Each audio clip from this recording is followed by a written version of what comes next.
Hello and welcome. I am Scarberlock and this is City of Heroes. We are with Dr. Slycone, who is a level 18. You have 10,000 XP to go to the next level, and I don't know how fast we're going to earn it because there is a map server event that looks like it might be an April Fool. It's March 31st. They said 1,000 times XP. If that's true, we're going to level up really fast. I don't care. This is just a fun character. I'm not trying to get milk every little bit of mileage out of him, but we'll see what happens as we go. We have a bunch of characters here that we can talk to, and since we're in Skyway City, let's try Juliana Naring. We're going to have to head all the way to the north. And as we go, we're going to talk a little bit, in addition to talking about XP, we're going to talk a little bit about dungeon design and a bit of a controversy that has sprung up in the world of D&D and OSR, which is old school revival or renaissance or whatever, and fantasy gaming. And this started with Ben Milton, the questing beast, who took to task, I think it was Goodman Games originally, but you could fill in the name of almost any company that makes adventure modules. And what he said was, what I've said for a long time, these giant, thick adventure tomes where there are paragraphs and paragraphs of paragraphs of text that the GM somehow has to deal with are not helping the GM to run the game. And in fact, you could argue, and I have argued, they are interfering with the GM's ability to run the game by cognitive overload, just giving you too much stuff to deal with. We're going against the Vajjalok. Okay. I wonder if this might lead to the Dr. Vajjalok arc. It might. I'm going to King's Row. And so I have called for bulleted outlines, very short amount of text. Just give me enough that what I need to run the game. And Shadow Dark does this, and several other games do this. And so what Questing Beast was saying is that's what we need, not these big, giant, long narratives.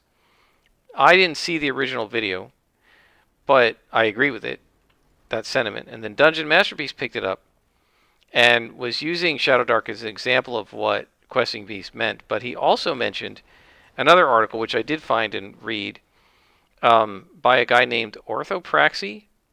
So you can Google this, Orthopraxy, Goodman Games, or something like that. And he was talking about the two different styles, these big giant tomes like Curse of Strahd, which is hundreds of pages long and has all of this text. And then the more shortcut, shorthand, bullet listed type games that Luke Hart puts out or that Arcane Library put out, which are much easier to run. And he said the bullet games, the bulleted pointed adventures with very little text are easier to run but harder to read, and the paragraphs are easier to read but harder to run. And I agree with both of those statements, but again, what I've said in the past is I'm not reading it. It's not a book, right? Yes, I'm reading the text, but I'm not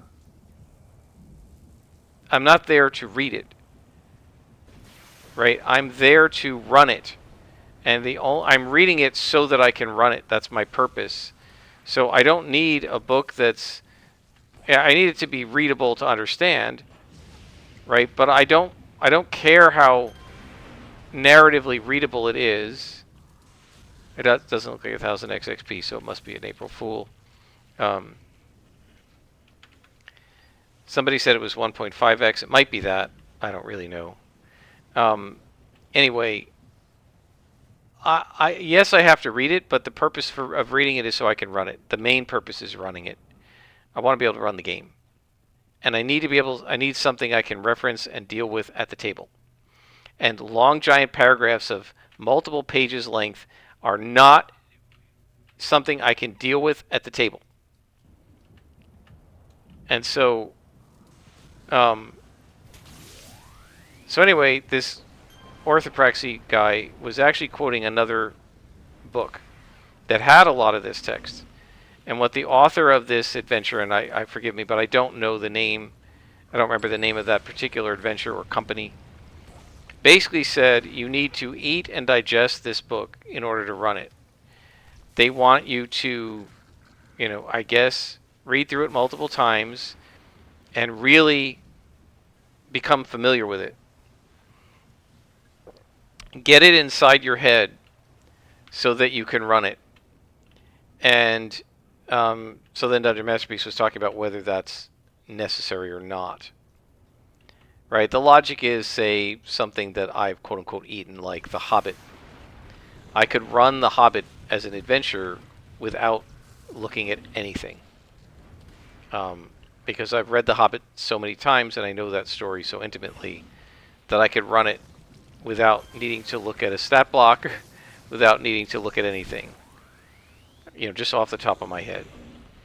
And I could run Harry Potter, any of the novels, just off the top of my head, right? In terms of the NPCs, the story, where it's going, etc. Because I'm extremely familiar with those stories, having read them and watched the movie. Well, not the Hobbit movie. I didn't like the new one. I have watched the cartoon many times. I'm aware of all the story beats, aware of all the characters, and so I would be able to do probably a pretty good job on it.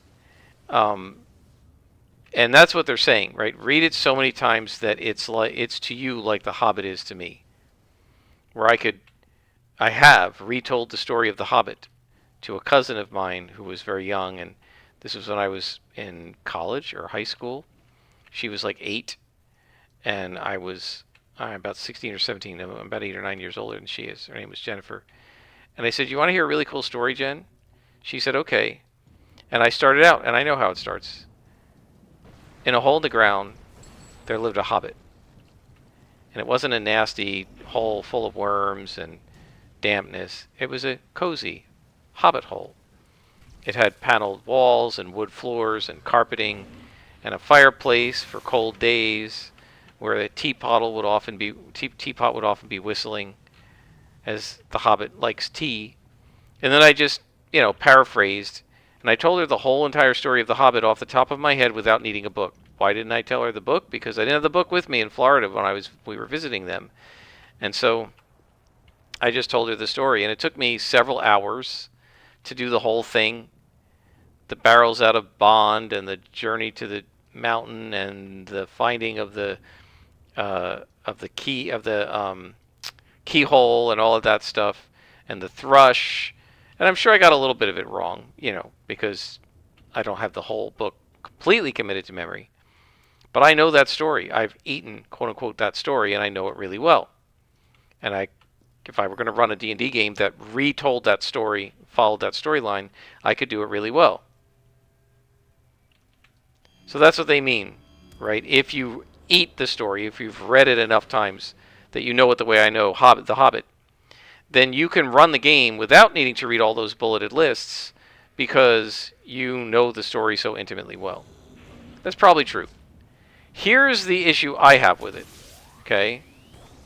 The issue I have with eating the story and the need to do that is that it presupposes the significance and the desirability of a predetermined story.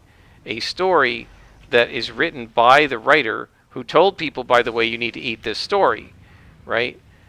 Because I want you to play the adventure the way I wrote it. But the thing is that the story written in the book is not the story at the table. We've talked about this before, that role-playing games at the table are an emergent story. And they almost never go the way the module designer thinks they're going to go, because your players are going to be unique individuals who have different ideas than the designer expects them to have. And as a consequence, they will often do things wildly unexpected, and they're not going to necessarily follow this story. So what's the point of eating a story we're not going to tell? Because my players aren't going to cooperate with that. Right? And so this is why I think that the bullet list is better. Because I'm not required to eat and consume and digest and internalize a story that we're never going to actually have the components of that story happen. The various acts of the episodes in The Horror at Headstone Hill never happen. What would the point have been of me eating and internalizing the story of um, the miners marching on Jerem Heaston that never happened in our campaign because the players didn't stick around long enough for it to happen. As soon as they defeated the main bad guy, they skedaddled and left town and went to do something else. Like, I asked them, do you want to stick around and do more adventures in Headstone Hill? And they're like, nah. Right? So the guy who wrote the Hard Headstone Hill couldn't know that that's what my players were going to do. But me becoming fully conversant with an entire act that my players voluntarily chose to skip would be a complete and total waste of my time, energy, effort, and brain power. They didn't want to play that part of it. They were interested in the main story, and then they were done. Right? And so this is where I think you have to be very careful. Because if you, quote unquote, eat the entire adventure of Curse of Strahd, right? You eat the whole thing, all 275 or however many pages, and you know enough to internalize it, and then your players don't want to do what it says in the book, what do? Right? Do you force it on them and railroad them? Well, hopefully not. But if you don't railroad them, then they're not going to play out the story that you just spent weeks or hours or days or however long it is learning. Right? And so I think from a practical perspective, but also from the perspective of the player's ability to choose and the fact that they will almost never choose to do what the module writer thinks they're going to do, learning and internalizing and quote unquote eating a story, the story of a campaign that somebody else wrote, and we can't be sure your players are going to want to play out, is a huge risk of time, right? You're really risking wasting your time on stuff that's never going to come to fruition, right? And as a game master, you have precious little time extra, right? You don't have gobs and gobs of extra time because you're spending a lot of it making maps and building adventures and designing villains and everything else. And if you're going to say, I'm going to, I think they're going to go into the troll shaws and get captured by the trolls, and then they bypass the troll shaws. They say it doesn't look safe in there. We know it's raining, but we're not going to go under the trees for shelter, right?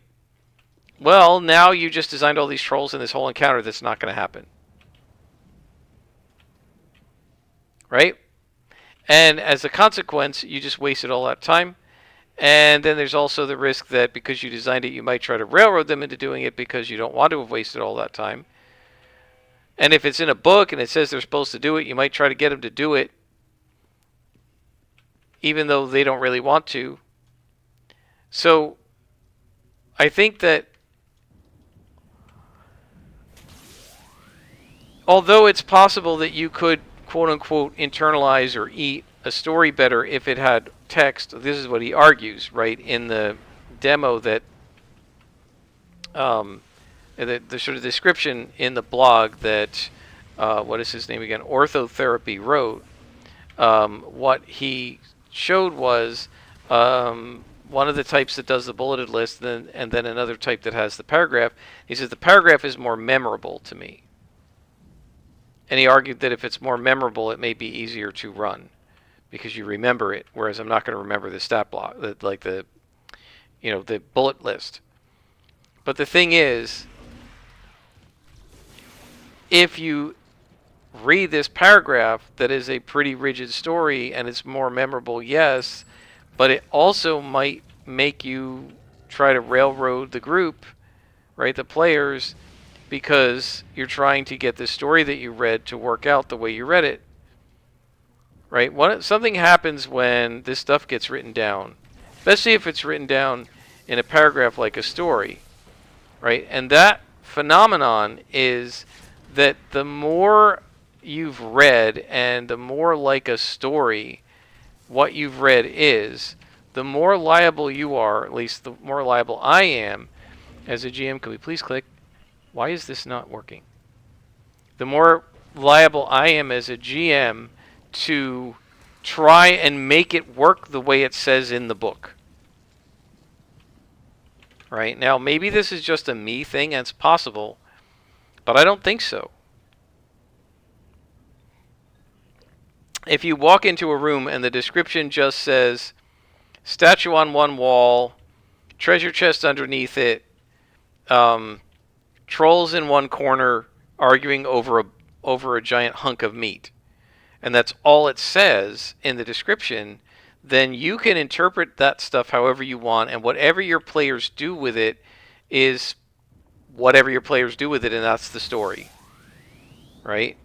Whereas if it says something more like a text in paragraph form, these trolls are arguing over this thing, and when the players come in, they will turn and say this and do that.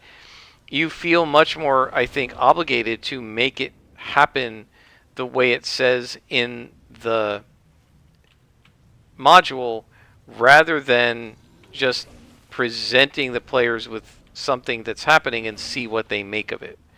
Right? So much of the way a role-playing game works, at least at the table, in a tabletop game, has to do with giving the players a situation and then letting whatever happens flow from that, right? You give them the starting point, and then let's see what happens.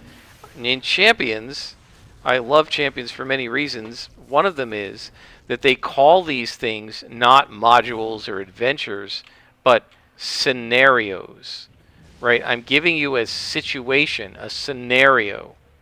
The scenario is you hear an explosion down the block, and when you come into view, you see fire leaping out of the roof of a bank, and 3 supervillains jump out, and they're carrying money bags, and there are 2 police cars that pull to a stop, and one of the villains blows up one police car, and the other villain smashes another police car, and they say, "We are the new villains on the block. This is our town. What do you do?" Right? And as a GM, I never scripted anything past that. I just said, okay, what do you do?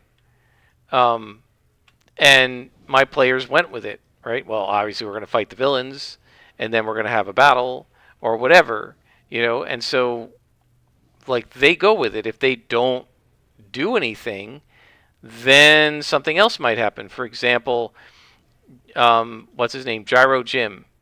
The reporter might show up as the villains are leaving and put a microphone in the face of the heroes and say, Guardians, you guys were here to witness the bank robbery, but chose not to stop it and let the villains go instead. Why didn't you stop it? Microphone in your face. Right? Again, scenario, what are you doing about it? And so I feel like that is a much better way to run a game than to have something really long and script this long descriptive paragraph. I mean, the Champions adventure Coriolis effect was certainly highly memorable, super scripted by Dennis Maloney. I can tell you all about it. It was about this scientist who was studying atmospheric stuff, and his daughter, I can't remember her name, Donna, I think her name was, Donna something, was somehow got involved in his experiment and turned into a weather hero, and was driven mad, and the heroes basically had to fight her. And I don't remember it super well, in part because I didn't like the story that they had. I didn't think my players were going to want to face her, because I think they had to kill her at the end or something. And I was like, my players aren't going to want to do this, so I made it possible for them to rescue her, and she actually became a member of their team for a while. I always used to have a team NPC so that I could have a little bit of a GM voice in the party to kind of steer things a little bit. Have the NPC say, how come you guys haven't looked in that room, and stuff like that. So to sort of hint to the players what was going on. And so I had a different hero, but I replaced that. She was an agent, and she got called away by the agency that she worked for. And Coriolis kind of long-term guest starred for 2 or 3 scenarios. And then eventually, the other character came back. And so that was all stuff that we made up as we went, and not scripted in the story at all. And my point about this is that in Champions, they acknowledge it by calling it a scenario and saying and basically telling the GM you're supposed to be presenting the players with situations and letting them react. And if you have a pre-made story that takes paragraphs and paragraphs to write, then you are not presenting the players with situations and letting them react. You're forcing them down the railroad of the story. And um, so yeah, I feel like the paragraphs may lead to some slightly more memorable reading for the GM. It might be easier to remember things in paragraph form than in bullet note form, but you don't need as much stuff to remember in bullet form, and really all you need is the circumstance and some details about the circumstance that the players can use to make decisions, right? And so to me, that's what you need, and you don't need all those paragraphs. And therefore, although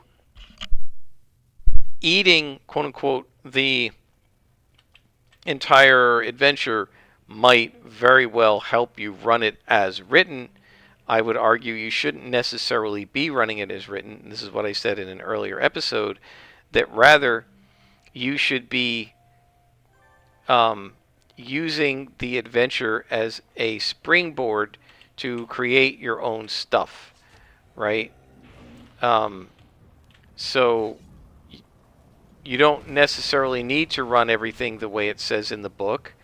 You just use what it says in the book to inspire you to run an adventure for your players, to create that scenario that you can then present to the players and let them do their thing with it. And that's how the story emerges. So I would argue that while it may be possible that quote unquote eating the module would help you run it as written, I'm not sure you should actually be doing that. And in fact, I would argue you probably shouldn't. But rather, you should be just using the module as written as a springboard to the story.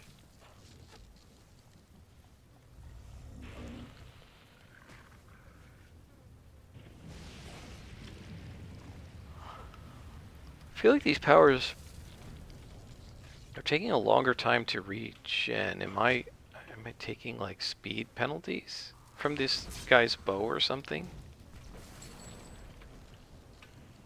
Okay, so we're obviously not on times 1000 XP. I guess that was either a typo or an April Fool's joke. So the event is the map server event, and I think it's this idea that there's like an evil map server demon that's, disconnecting people. But I don't think it's a real enemy. I mean, I think there's some sort of an enemy that you can fight as a giant monster. That is the map server demon or whatever, but I'm not sure where that guy is located. Hopefully not in this mission, because I don't need a map server disconnect.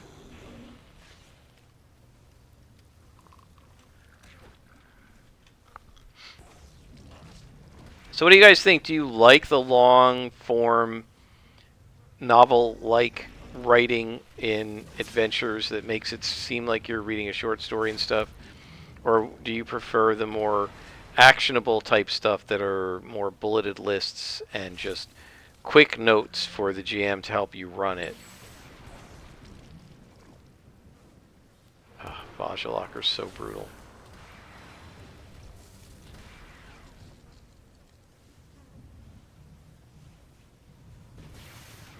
The problem is that the plus ones just eat your endurance to get rid of. They just take so much extra damage, even when I'm using electricity on them. They seem to have a lot of hit points, or health, or whatever you want to call it. So we have, oh man, that guy's plus one lieutenant. We have 3 more office workers to save.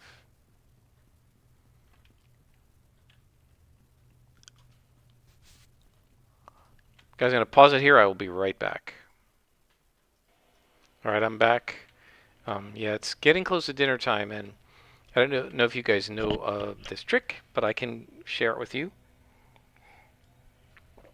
Most people I've told it to are aware of it, but a few people have been surprised that it works so well.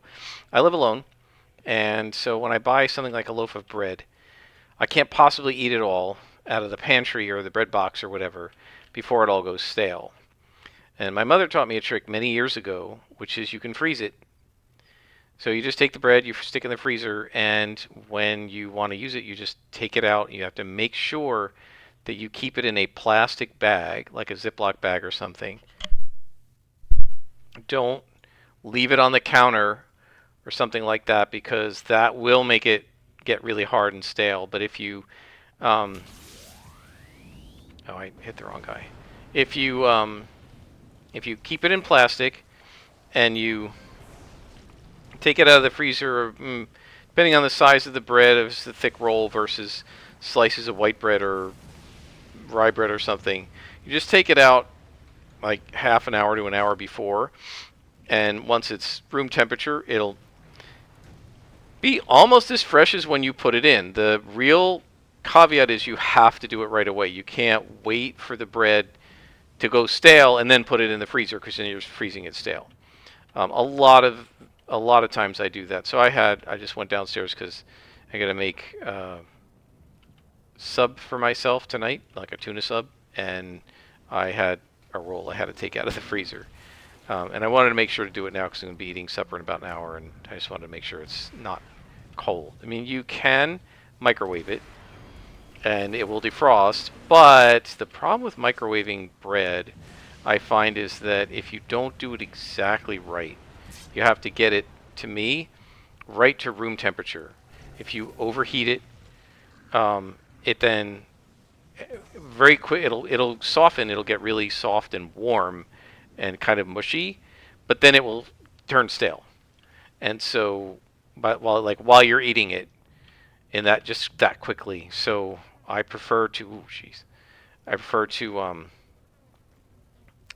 take it out, leave it in a plastic bag, and then when it achieves room temperature, it's time to eat, and it works pretty well. So, just a little trick for you. So where were we? We were talking about like paragraphs and long form text versus short, gosh, versus shorter bullet lists and stuff. Here's the thing: as a GM, I am able to generate off the cuff. I'm not super great at improving everything, but if you give me a few keywords, I can generate enough content myself on the fly that I don't need the paragraphs. Maybe some people do. That's possible. The whole like read aloud text thing, you can do that. I find that to generally be too much and not something I need. And there's a boss, so we're going to need these inspirations. So for example, you can, if you just have a room where the description reads, you know, let's see, do it in order of importance, like what you're going to tell the players first, second, and third. So you say fountain in the center, or bubbling fountain in the center, treasure chest on the east wall, weird vines on the west wall, and cobwebs on the ceiling. And if like that's all you tell me, I can generate a more vivid description than that by looking at those words and then coming up with something else. And I'm not going to remember what I said, but I might say things like, you see the creeping vines. You see these creeping vines with strange blood red flowers on them, and the flowers almost look like they're staring at you as you come into the room. And on the ceiling, you notice that there are all of these spider webs crisscrossing, almost like the pillars of a cathedral or something like that. I'm just making stuff up now and while I'm fighting, so it's not going to be that great. But I can add to the descriptions if you give me enough keywords that I can do it. Or if you think about like NPCs in Ironsworn, they'll just tell you to come up with some basic descriptive words, and from those descriptive words, I can roleplay the NPC. So, greedy, impatient, and frustrated, right? And if you give me those as three descriptors of the NPC, I can then play that NPC at the table, right? So, I might add some notes to why he's frustrated or something like that, but yeah, I can play a greedy, frustrated character by just knowing that it's a greedy, frustrated character. I don't need 3 paragraphs about this character's backstory to tell me why he's greedy and frustrated and so on and so forth. So I just need that like anchor to give me the ideas, so I don't have to completely make it up out of whole cloth. But once I have that anchor, I'm good. And so anyway, for me at least, I am not helped by having these long paragraphs of text. Now, that's just me. Maybe other people do need the long paragraphs of text and prefer it. Clearly, um, the one guy who wrote the blog does need that or prefer it. But for me,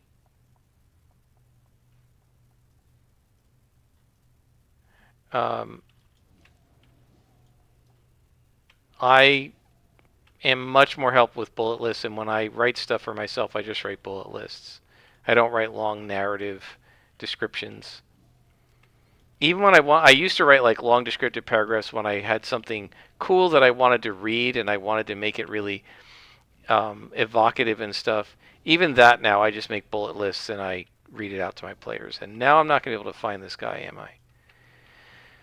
I really wish that let's start at the bottom. I really wish that they would put an asterisk on the map where the last hostage is.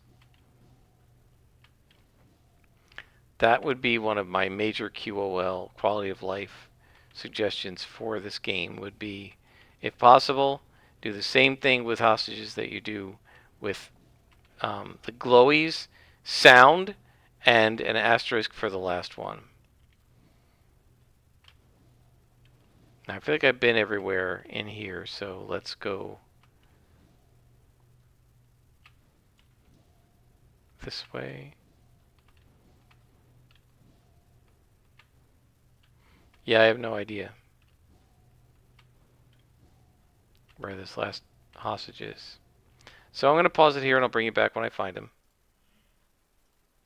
Yeah, nope. Can't find him. Not going to waste any more time. I checked every floor once. That's it. This is a throwaway mission. It's not part of a story arc or any of that. So I can't find him. I'm out. I've had too many of these.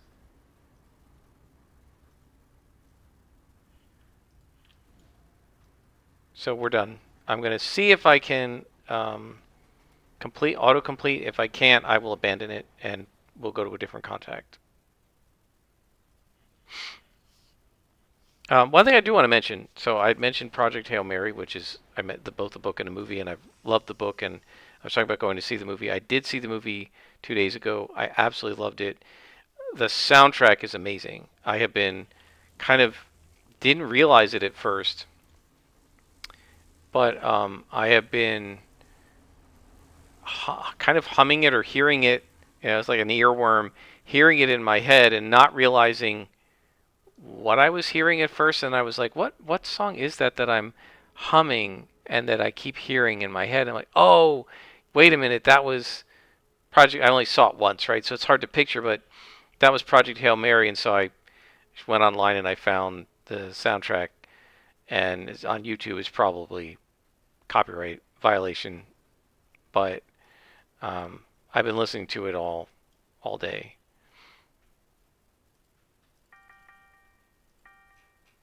So she's not going to let me abandon it or cancel it, is she?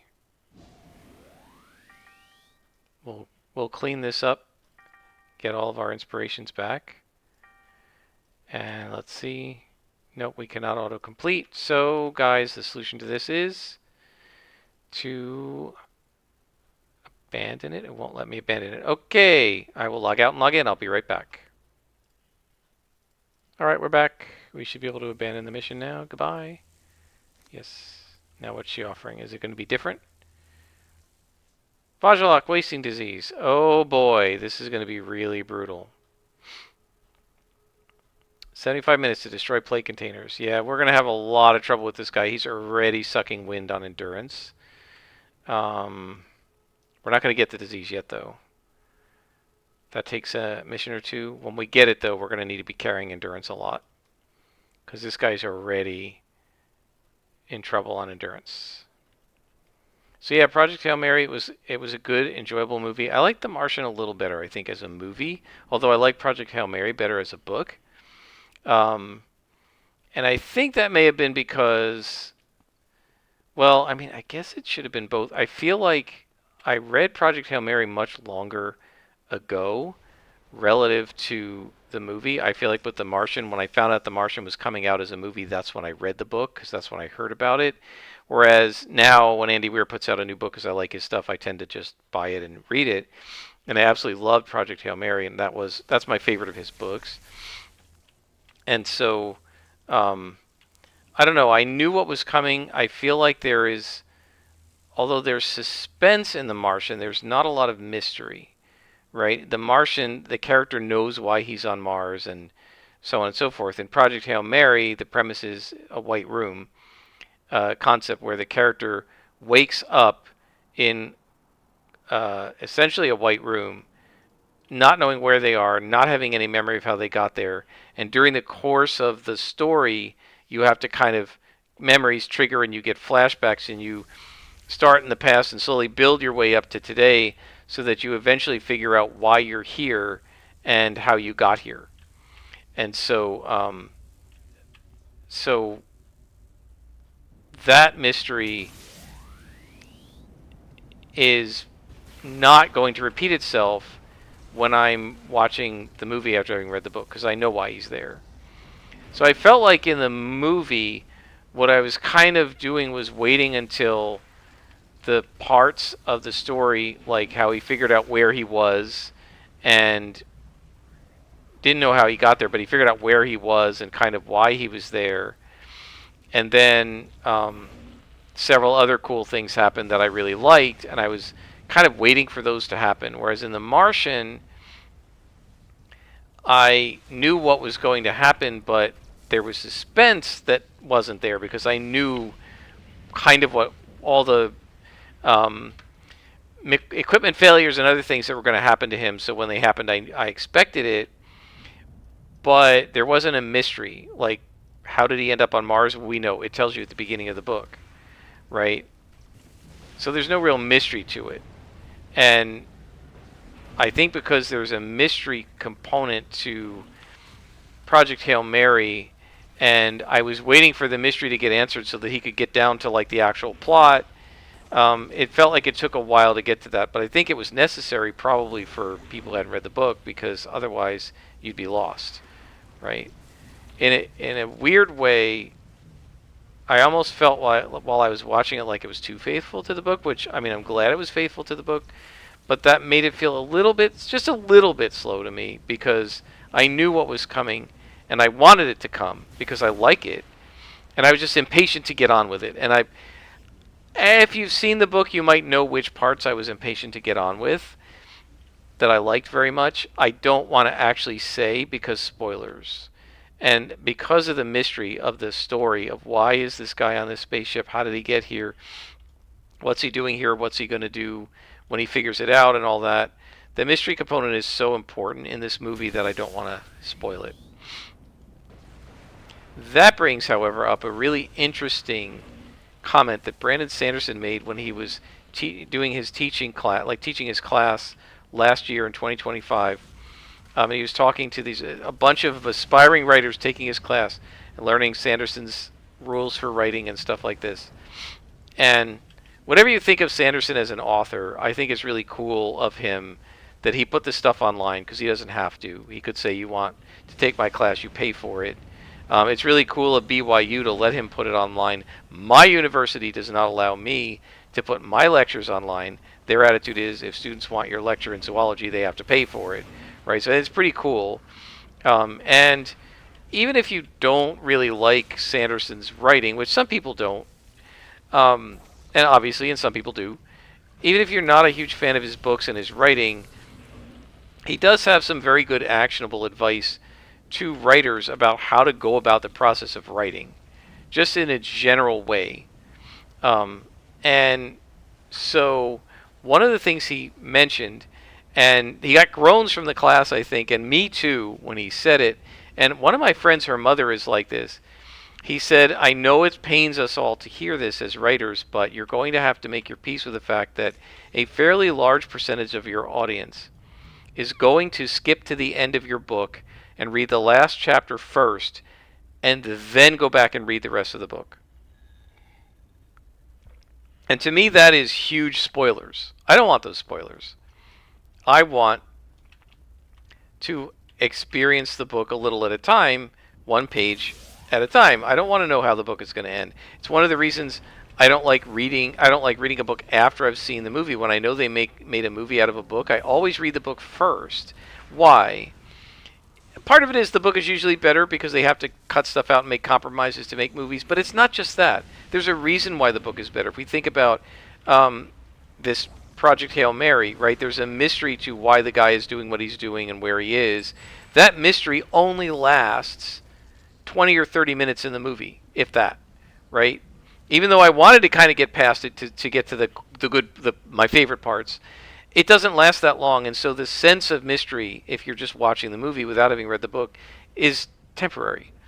Whereas if you're reading a novel, it might be a sense of mystery that lasts for half a week or even a week, depending on how long the book is and how long it takes you to read it. And you get to experience that a little bit longer. And so if there is, if I know what the movie's ending is like before I watch it, it's 2 hours of lack of suspense, right? If I know the book's ending before I read it, it's maybe a week and a half of lack of suspense. It's just a different scale, right? So I almost always, when I find out there's a movie coming out that sounds really cool and I'm interested in it, I almost always go get the book and read the book first. And I don't want the spoilers for the book because the spoiler is going to last a week and a half or something instead of just an hour. So I almost always do that, and I can think of a lot of them, like for instance The Hunger Games. I'd never heard of it before, and then there was a preview to The Hunger Games in one of the movies that apparently one of my colleagues, who's a good friend of mine and has a daughter who is like a tween, and I guess had read the books. He said, I took Alex, that's his daughter Alexandra, to the movies they went to see, whatever movie it was, and he said when the Hunger Game preview came out, she screamed, like she was so excited. And I'm like, what is that? He said, it's just a book that a lot of young adults, it's like a young adult book, and a lot of kids like it. And so, come on, why is this not? Get out of here. That thing is annoying me, that broken shelf. So I'd never heard of it before. So then, I don't know, I Googled it or whatever, and I read what it was about. And I was like, oh, this sounds interesting. And I had just gotten a Nook, my very first one. And they were having a sale or something because, they're trying to get people to use Nooks. And I was able to buy the first book for like a cheap price. I don't know, $5.99 or something. It's like, all right, let's get it. And I bought it, and I read it, and I just blew right through it, and I was like, this is an awesome book. I didn't read the next two. I read that book, and then I went to the movie. Because I said I don't want to read what's coming, and that'll kind of spoil the movie. And I really enjoyed both the book and the movie, so I thought they were really well done. And then following that, I then read the other two books, Catching Fire and Mockingjay. And then, obviously, when the movies came out, I watched them. And I like them. I actually like the movies a lot. I think they're a good adaptation. They don't do everything, but they're pretty faithful. So yeah, I really enjoy um, finding out what happens as it goes rather than finding out the ending first. So it's always been bizarre to me that some people will do that. They will skip to the end of a book. And like I said, I have this friend of mine whose mother does this. Murder mystery. She'll skip to the end, find out who did it, and then read it. And I'm like, well, I guess it's kind of like Columbo, right? Where the TV show where they showed you the murder and who the murderer was, and then you were reading about how Columbo figured it out. But that was intentional, right? It's not spoilers to find that out. And the whole TV show, the whole episode was shot assuming you knew the ending, right? Whereas a writer doesn't write assuming you know the ending. And what Sanderson was warning his students was a non-trivial percentage. I think he said something like 35 to 40% of readers will skip to the end of a book. And he said, in fact, what they do is they'll take a book, maybe they'll go to the library, in the bookstore, they'll flip to the end, and right there in the bookstore, they'll read the end, and that will determine whether they buy the book or not. If they like the ending, they'll buy the book. If they don't like the ending, they're not going to buy the book. And he's getting groans from his class and groans from me, and I'm like, geez. But he said, studies have actually shown that for a large number of people, and it's not just the people who skip to the back of the book, even people who tend not to do that, there is actually research showing that that a lot of people get more enjoyment from a story if they know how it ends beforehand. And his students are like, "How is that possible?" And he said, "Think about it. Right? If you're reading a novel that's 800 pages long, the way a lot of fantasy novels are, that's a significant investment of your time into reading the book, right? It might take you, 80 hours of reading, right? And that 80 hours is going to be spread over maybe 8 weeks, 10 hours a week. It's eating up a lot of your time." And he said, it's very frustrating to a reader that they like a book the first 650 pages or something, and then something happens at the end that they absolutely hate, and they just did not enjoy that, right? And if I'd known it was going to end like this, I wouldn't have started this book in the first place, because I hate this ending, right? That happens a lot where you like a movie up to a certain point and then you hate the ending. I remember, and I think I've mentioned this, there's a book called something like Writing with Tension, Conflict, and Emotion. What I did not realize is that the author is a writer of romance novels. If I had realized that, I would have been like, okay, I'm not interested in the advice of a romance novelist on how to write, because I'm not interested in writing those kinds of stories or reading those kinds of stories. But one of the things she said is, like, she kept using the movie Pay It Forward as if it was, she said, like, it's the most perfect movie, it's so great, she loves it, but she doesn't like the ending. And she said she's edited, quote unquote, the ending of that novel. And my immediate response to that is, then I guess it's not a perfect novel if you had to change the ending in your head, right? She doesn't like how it ended, but she likes the rest of the story, right? And so I'm going to say a spoiler. So let me finish this guy first, because I just, as a courtesy, it's an old movie. There are a lot of people who may not have seen it. They might have heard it. They might want to see it, right? So this is the movie Pay It Forward.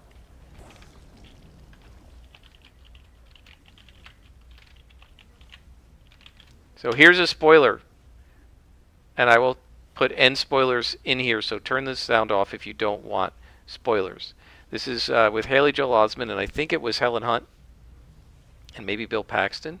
I can't remember who no, that was Twister. I can't remember who the husband was. But it's basically parents with a kid, and the kid comes up with this idea of, instead of paying someone back, you pay it forward. You do a nice thing for me, and instead of me doing a nice thing back for you, I go do a nice thing for Jeff. And then Jeff does a nice thing for Sarah, and Sarah does a nice thing for Mark. And so it was this really cool idea, and the movie was pretty interesting.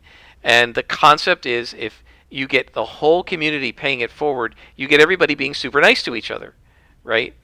And it's a great concept, and the story is pretty interesting. Like, it wasn't my kind of movie. It was pretty good. And then at the end of the movie, I only saw this movie once. I didn't enjoy it enough. I didn't like the ending, but I didn't enjoy any of it enough to watch it multiple times.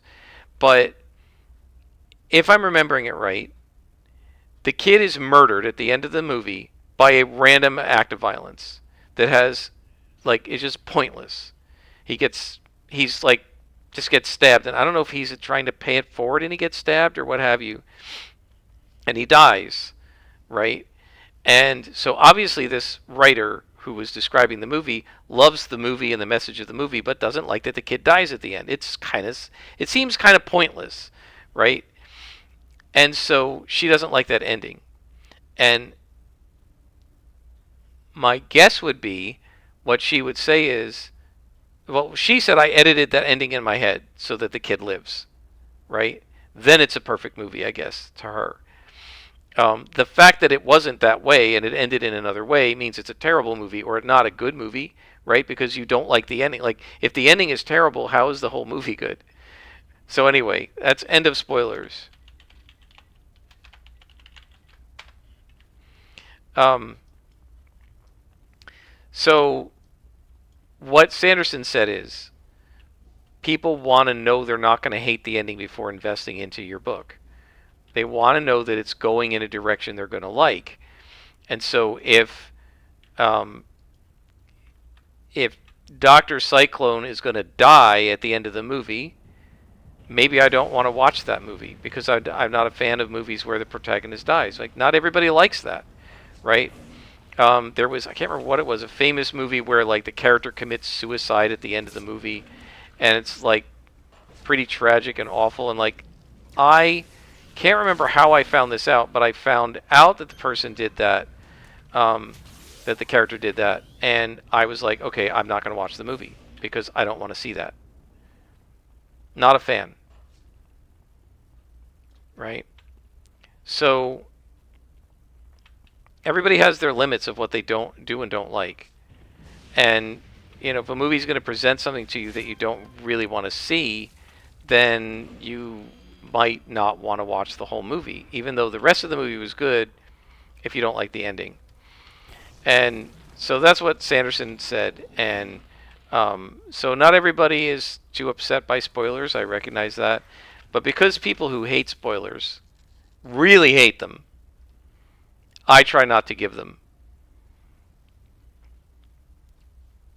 So yeah, I mean, I never really thought about it, but he said that, like, is research that shows that there are people who actually enjoy the novel more when it's been spoiled for them, when they know the ending, and probably the movies too, because they know, okay, I've read through the ending. It's an ending I like, therefore I will go ahead and invest the 80 hours it takes to read this whole giant novel, right? Whereas if you don't know if you're going to like it, and then you spend hours and hours and hours and hours reading this thing, and then you hate the way it ended, you feel cheated. And you're like, I could have read a book I actually liked. I could have reread the Harry Potter series. I know I like those, right? And on a reread, knowing the ending doesn't really ruin it for me, but it's not as much fun to me as the first time. It's never going to capture the fun of the first time to me. It's sort of like knowing what you're going to get for Christmas. I don't necessarily want to know what I'm getting. It's more fun to have a mystery and to um, to find out when you unwrap it.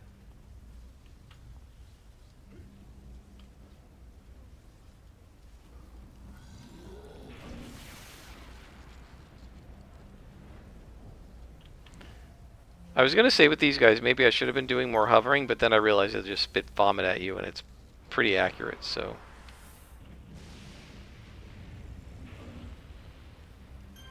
I feel like this guy's doing okay against the Vajjalak, and I think it's because his defenses are resistance based. He has some toxic, and they're resistance based, not defense based, and so they're super high accuracy that it seems like the Vajjalak have doesn't really hurt him that much. So yeah, post in the comments. Are you one of the? There probably are. I mean, if I have 10 people in the comments, 4 of you are going to say statistically you actually enjoy a book better if you know how it ends. Um, I prefer the suspense of not knowing how it ends, But I will say, to Sanderson's point, there have been a number of novels where I read through all the way to the end and I was ticked that I read the novel because I hated the ending, right? Or a movie like Pay It Forward where I watched the whole movie and I didn't like the ending. I'm like, why did I watch this movie? With a movie, it's only a couple hours. With a book, it could be weeks. And literally, Sanderson did it himself to me because I really liked the first two books of the Stormlight Archive, and then I did tested the third book. Well, detest is a strong word. I found it boring, and the worst part of it was where I saw it going. And again, I won't give spoilers, but it's like the book started out, the first two books started out one way, and then it went somewhere else. And can I give an analogy without spoiling it? Yeah, so you start out with what seems like a, let's not say fantasy. Let's say you start out with what seems like a sci-fi movie, and then it turns into superheroes, right?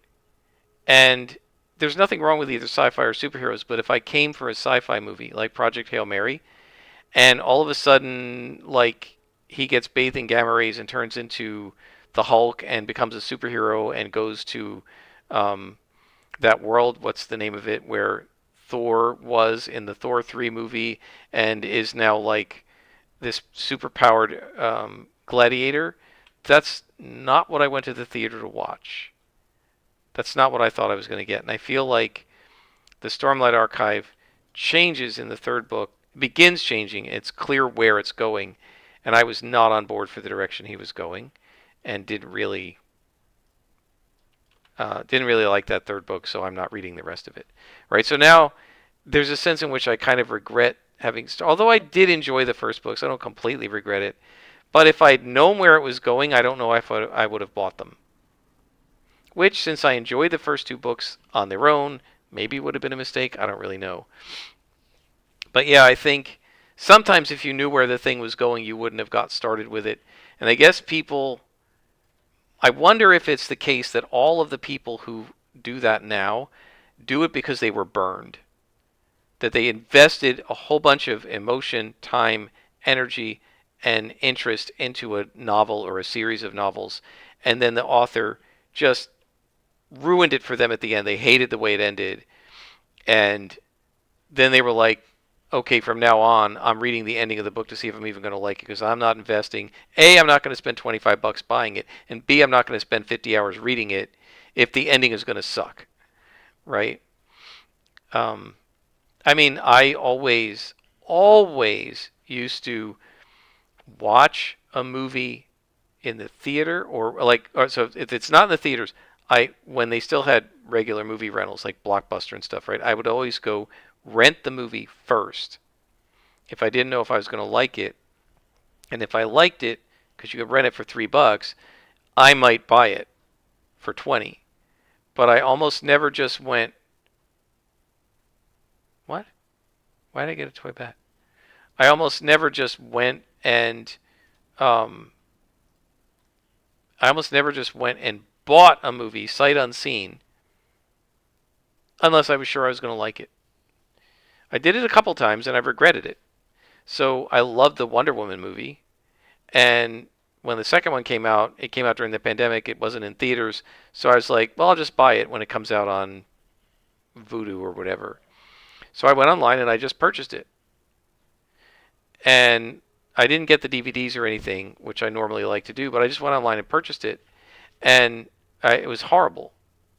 Now that wasn't just I didn't like the ending; the whole movie was bad, right? Just literally from beginning to end, I was sitting there with an expression of what the bleep on my face for 2 hours. Um, and Titanic, the James Cameron movie. I loved everything James Cameron ever did. I didn't see Titanic in the theaters because it was so long. But I said I saw it in um, Best Buy or something, and there were stacks of them, and so I just bought the regular release edition, not the director's cut, and the widescreen, and I spent 50, $25 on it or whatever, the multi-box set. I'm going to love it. It was this highly rated movie. It won all these Academy Awards. My mother said it was good. She saw it. And So I brought it home and I watched it, and I was like, this movie is so awful. Like, from beginning to end, I didn't like a single thing about it. I didn't like it at all. The whole story was of no interest to me. And I started fast forwarding at the end, like literally all the parts that were supposed to be suspenseful. I was like fast forwarding. Is it interesting? Is it good yet? Nope. Zzz, 5 more minutes. Is it good yet? Nope. Zzz, is it good yet? And after I watched it once, I never watched it again. Um, and I gave it away at a white elephant Christmas party as one of the. You're supposed to bring awful gifts and then trade them around for white elephant, and that's what I brought. I couldn't think of anything worse than that to bring. And you won a prize for bringing the worst gift in our lab, and I didn't win the prize, but I was in the mix. Like that prize was in the mix, so it was really kind of funny. But yeah, I normally don't like to know the ending, but I've also been hosed a couple of times by trying to avoid spoilers and finding out that the thing I thought was going to be amazing really wasn't. So I don't know. Maybe I should try it sometime. Actually, take a book that's not super important to me and read the end of it, and then read the rest of it and see if I enjoy it. Because there's a 40% chance I might be one of those people, and I just don't know it because I've never done that, right? And it is an almost half of all people apparently do feel that way. So type in the comments, who among you? I know there has to be somebody because we have enough people that there's a 40%, right? So type who among you, no judgment, because I understand now why people do it. Who among you is like, yeah, I read the ending first and then decide if I want to buy the book? And let us know. Until next time, guys, I am Scrapperlock, and this has been City of Heroes.